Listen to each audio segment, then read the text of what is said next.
9:47 DG বিডিআরকে ফোনে পাওয়া গেল। আমি ওনাকে জিজ্ঞেস করলাম কি হয়েছে। তিনি এক ভয়াবহ পরিস্থিতির সংক্ষিপ্ত বিবরণ আমাকে বলেন।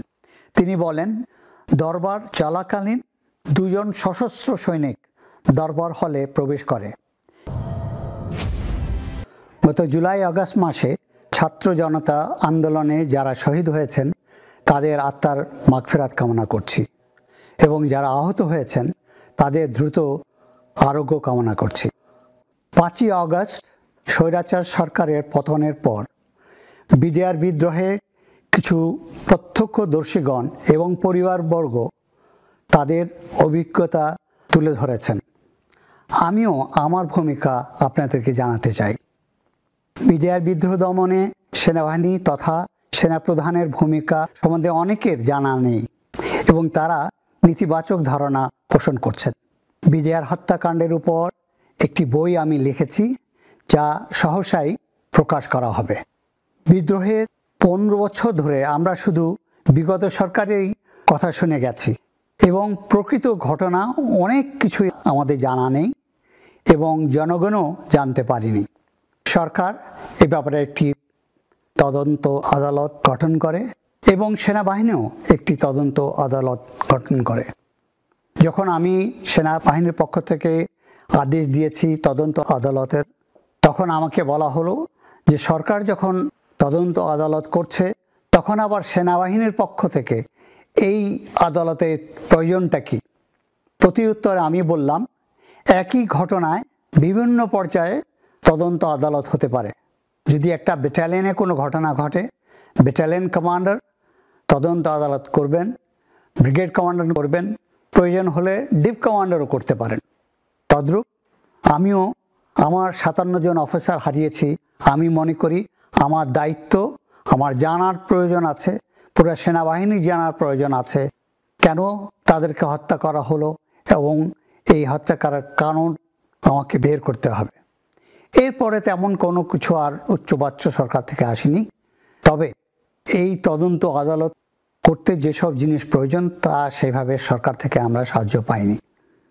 তদন্ত আদালতের নেতৃত্ব দিয়েছেন লেফটেন্যান্ট জেনারেল জাহাঙ্গীর আলম চৌধুরী এবং তার সাথে অন্যান্য মেম্বাররা ছিলেন। ওনাকে যে টার্মস অফ রেফারেন্স দেওয়া হয়েছে তিনি তা সম্পন্ন করতে পারেননি। কারণ হলো যারা এর সাথে জড়িত ছিল তারা মোস্টলি জেলে ছিল, তাদেরকে সম্মুখে আনা সম্ভব হয়নি, তাদেরকে প্রশ্ন করা সম্ভব হয়নি এবং যারা বিভিন্ন আলোচনায় এদের সাথে যুক্ত ছিল তাদেরও স্টেটমেন্ট নেওয়া সম্ভব হয়নি।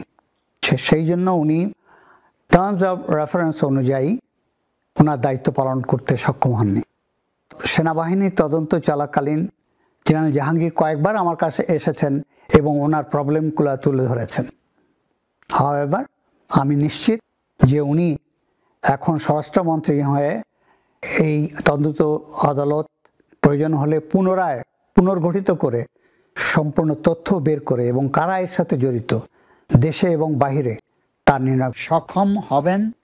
আপনাদেরকে জানাতে চাই যে এই নতুন সরকার যখন গঠন হয় তখনই আমি জেনারেল জাহাঙ্গীরকে টেলিফোন করি এবং ওনাকে রিকোয়েস্ট করি যাতে উনি এই তদন্ত আদালতের ব্যাপারে ব্যবস্থা নেন এবং জনগণ জানুক কারা এর সাথে জড়িত এবং কেন নিরপরাধ 57 জন অফিসারকে খুন করা হলো।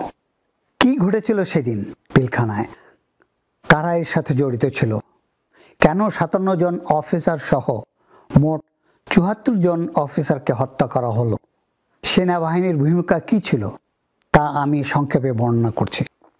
25শে ফেব্রুয়ারি সকাল 7:30টায় সেনা সদরে প্রতিদিনের মতো তার কাজ শুরু করে।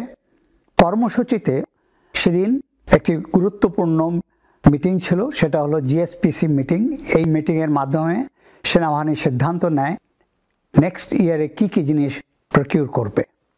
9:30টার দিকে আমার প্রিন্সিপাল সেক্রেটারি কর্নেল ফিরোজ সভাকক্ষে প্রবেশ করেন এবং আমার কানে কানে এসে বলেন, স্যার, পিলখানায় গণ্ডগোল হচ্ছে, আপনার দিক নির্দেশনা প্রয়োজন।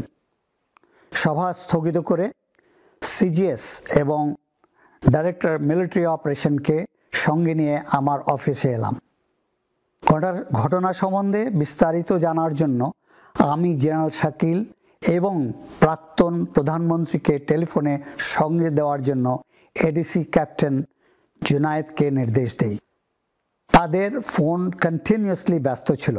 এরই মধ্যে সামরিক গোয়েন্দার মাধ্যমে পিলখানা সম্বন্ধে তথ্য আসা শুরু করলো এবং আমাকে জানানো হলো যে কি ঘটছে পিলখানায়। পরিস্থিতির ভয়াবহতা উপলব্ধি করে সময় বাঁচাতে কারো নির্দেশ ছাড়া আমি 46 ইন্ডিপেন্ডেন্ট ইনফ্যান্ট্রি ব্রিগেডকে অপারেশনের জন্য প্রস্তুত হতে নির্দেশ দেই এবং তারা তাৎক্ষণিক ব্যাটল প্রসিজার শুরু করে, যার নামকরণ করা হয় অপারেশন রেস্টোর অর্ডার। গৃহীত পদক্ষেপ সম্বন্ধে PSOAFD জেনারেল মবিনকে অবহিত করি। 9:47 ডিজি বিডিআরকে ফোনে পাওয়া গেল। আমি ওনাকে জিজ্ঞেস করলাম কি হয়েছে। তিনি এক ভয়াবহ পরিস্থিতির সংক্ষিপ্ত বিবরণ আমাকে বলেন। তিনি বলেন, দরবার চলাকালীন দুজন সশস্ত্র সৈনিক দরবার হলে প্রবেশ করে। একজন আমার পিছনে এসে দাঁড়ায় এবং ফেইন্ট হয়ে যায়। অপরজন দরবার হল ক্রস করে বাইরে চলে যায়। তার পরপরই বাইরের থেকে গুলির শব্দ আসে এবং গুলির শব্দ শোনার সাথে সাথে দরবার হলে উপস্থিত সৈনিকবৃন্দ গণ্ডগোল শুরু করে দেয় এবং তারা দাঁড়িয়ে যায় আর দরবার হল থেকে বের হয়ে যায়। মনে হলো these are all plan and being executed according to the plan. তিনি আরও বলেন, আমি সেক্টর কমান্ডার এবং ব্যাটালিয়ন কমান্ডার্সদেরকে পাঠিয়েছি তাদেরকে ফিরিয়ে আনার জন্য, যাতে করে পুনরায় দরবার শুরু করা যায়। তিনি আশা করেন যে সহসাই দরবার শুরু করতে পারবেন। 9:54 আমি সাবেক প্রধানমন্ত্রীকে মোবাইল টেলিফোনে পেলাম। এর মধ্যে বিডিআর বিদ্রোহ সম্বন্ধে তিনি অনেক তথ্য পেয়ে গিয়েছিলেন। আমি 46 ব্রিগেডকে যে অপারেশনের জন্য প্রস্তুত হতে বলেছি তা ওনাকে জানাই এবং তিনি জানতে ছিলেন কতক্ষণ সময় লাগবে এই ব্রিগেডকে তৈরি করতে। আমি বললাম যে সাধারণত 6 ঘন্টা লাগে, বাট তাড়াতাড়ি করে আমরা 2 ঘন্টায় করতে পারি। আমি অলরেডি কমান্ডার 46 ব্রিগেডকে বলেছি যত তাড়াতাড়ি পারে তারা যেন প্রস্তুত হয়। আমি ওনার থেকে এই ব্রিগেডটাকে পিলখানা যাত্রা শুরু করার জন্য আদেশ চেয়েলাম। উনি ওই আদেশ দিলেন। 46 ব্রিগেড 1 ঘন্টার মধ্যে তৈরি হয়ে যাত্রা শুরু করে। বেলা 11টায় 46-এর প্রথম গাড়িটি মেইন গেটের কাছাকাছি পৌঁছায়।